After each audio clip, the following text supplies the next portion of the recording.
വർഷങ്ങൾ നീണ്ട അഭ്യൂഹങ്ങൾക്കൊടുവിൽ ബ്രസീൽ ദേശീയ ഫുട്ബോൾ ടീമിന്റെ പരിശീലക സ്ഥാനത്തേക്ക് എത്തുകയാണ് കാർലോ ആഞ്ചലോട്ടി. ക്ലബ് ലോകകപ്പിന് മുൻപ് തന്നെ ആഞ്ചലോട്ടി സ്പാനിഷ് വമ്പന്മാരായ റയൽ മാഡ്രിഡിന്റെ പടിയിറങ്ങും.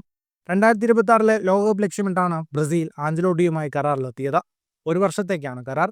സമീപകാലത്ത് മോശം ഫോമിലൂടെ കടന്നുപോകുന്ന ബ്രസീലിനെ വിജയസംഘമാക്കി മാറ്റാനുള്ള ദൗത്യമാണ് ആഞ്ചലോട്ടിക്ക് മുന്നിലെ വെല്ലുവിളി.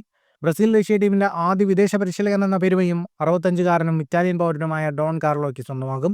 2002 ലോകകപ്പ് വിജയത്തിന് ശേഷം ബ്രസീൽ ടീമിന്റെ ഗ്രാഫ് താഴേക്കാണ്.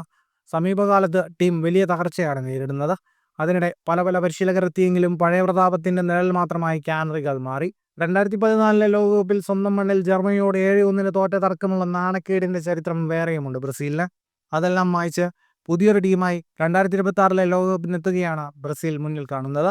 വർത്തമാന ഫുട്ബോളിലെ ഇതിഹാസ പരിശീലകനായി കണക്കാക്കുന്ന ആളാണ് ആഞ്ചലോട്ടി. ക്ലബ് ഫുട്ബോളിൽ അനുപമമായ ഒട്ടേറെ നേട്ടങ്ങളുള്ള അധികായൻ. ബ്രസീൽ ടീമിനെ പഴയ പ്രതാപത്തിലെത്തിക്കാൻ ഡോൺ കാർലോയ്ക്ക് സാധിക്കുമോ എന്നതാണ് ആരാധകർ ഉറ്റുനോക്കുന്നത്.